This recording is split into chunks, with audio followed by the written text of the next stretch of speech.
ياسين والقرآن الحكيم إنك لمن المرسلين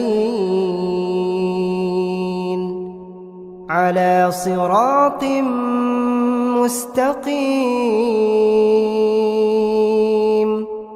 تنزيل العزيز الرحيم لتنذر قوما